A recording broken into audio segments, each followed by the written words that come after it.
about confidence, right? I think we watched film from last year. We looked at what he was doing early on in camp, and we were able to make a few adjustments. And I think he started having success, and with success, right, comes confidence. So now mentally, he's in a much better place. There's nothing worse than having to line up at left tackle, thinking to yourself, don't get beat, or I'm going to get beat again, as opposed to sitting up there saying, I'm going to lock this down. There's a difference. So I just think he has confidence right now, and he's doing a nice job. Wait, can we just turn around? You go here and you take it here. But your back's to the wall. Okay. Oh, yeah. I'm going to go. So who am I talking to now? So you guys are just filming me, and they're going to ask the questions. Yeah. I got you. Okay. So 0 sacks in the LSU game. How happy were you with that?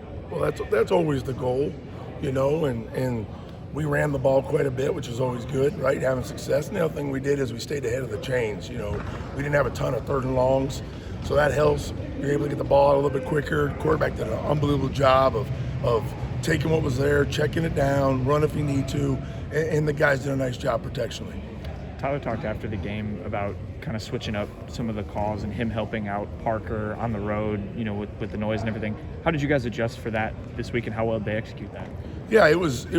We just kind of wanted to change. There's usually 3 different ways people do their silent cadence, and so the first time we did it with the center. We felt it was better for us to have the center's eyes up and let the guard look, and so we made that switch, and it went pretty smooth. How does that change things for the other guys in the O-line when you have Jalen going on the clap versus Well, it's again, somebody's eyes aren't going to be looking forward, so that's one, right? So that's the other thing. The other thing is the tackles, they're not always going to hear it, right? So they have to see it. So sometimes they're going to be later off the ball, right? So we have to do a good job of being able peripherally, I hate when, some people do it, they look at the ball, but I always hate to have my tackles not seeing something out there.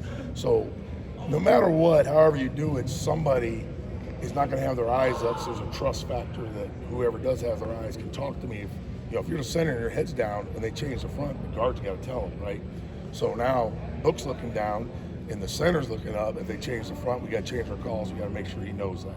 So, and then there's, all kinds of different nuances to how we do it. So it's just a matter of working and getting comfortable with it. The guard tap in the center for the snap. Is there ever a worry that the defense can get the timing down and tee off a little bit? Well, that's why you got to switch it up. Yeah. You gotta be able to switch up the timing, and it's not necessarily just the tap. There's other things that switch it up, and then you also got to be able to do it on a 2, and you got to be able to freeze it. And there's all those things you got to do so they can't tee off on you. Exactly. Caden was talking yesterday about how one of the goals was straining to finish. What is that like from your perspective, and how are you preparing in practice to be able to accomplish that? And that's always our goal, right? And so you're always challenging them to strain. There's a difference between leaning on somebody and doing my job and straining to finish. It's amazing how many runs, if somebody just gets one more step down, there's enough crease for that back. And that just comes from being in shape, and it comes from training. Just you got to work that way every day, right? And they got a great example in front of them with Tyler Booker, who does it every day. So that you can't ask for more than that. It's not just a coach saying that; somebody else is doing it in the room. So we got other guys that do it as well, but he always sticks out to me. And so, that's the expectation. You mentioned Tyler setting an example. How has he just kind of grown, maybe vocally as well as a leader for your unit this year? Yeah, he's really been good. I always feel like, some teams I've been on, I have guys that talk, and sometimes it's too much, and the guys start to drain it out a little. That's not the case with him at all. He's always on point. He challenges his teammates when it needs to happen. Everybody in this building respects the heck out of him because of what he does and who he is. And again, there's nothing stronger than the players talking. As coaches, they're expecting us to correct them and push them and all that. But when you got your peers pushing you, it's impactful. Talk about Kapilovic. Came in, looks like a tackle, highly regarded, 5-star guy, struggles in kind of last year. I'm curious, with those 5-star guys that may look the part, is it an easy transition? What's kind of like the moment where, or what do they have to learn in that that winter period to be like, they may look like it, but this is how you develop to be that 5-star tackle? It's never easy. I don't care how good you are. When you go from high school to this level, it's a huge jump, You can't. There's nothing you're going to do to simulate this in high school. I don't care, where you play at, right? So there is a process to it, and it's not just physical, it's mental.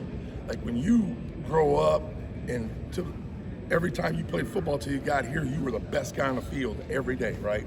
And now you get here and everybody was that. And so mentally, can you handle when you do get beat, it's not going the way that it did for you? Can you fight through that and bounce back, right?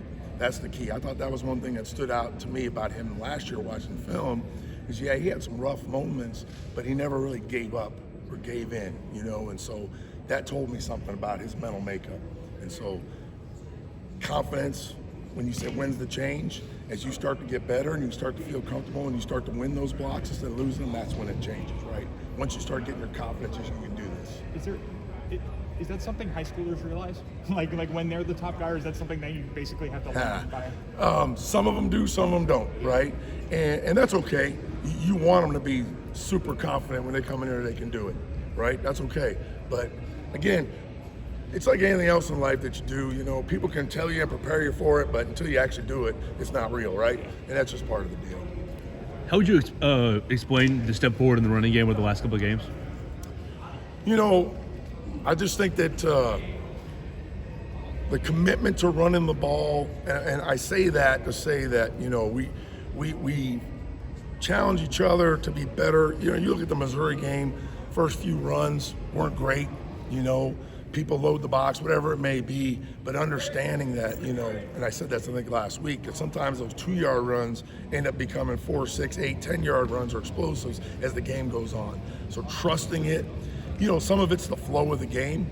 Our defense has been doing an unbelievable job, so they get you in a situation where you feel confident that we can run the ball, do what we got to do, and worst case scenario, we're punting, we can live another day, right? So it all ties together. I just think it's we've got a lot of great athletes on this team. Everybody wants the ball, deserves the ball. You got to be balanced to be successful.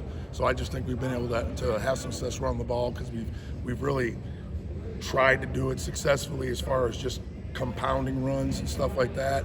But also we can't be one-dimensional. So it's been good. The confidence is growing in the run game. What is the communication like between Jalen and your offensive line during practice, and what are you seeing that you like from that?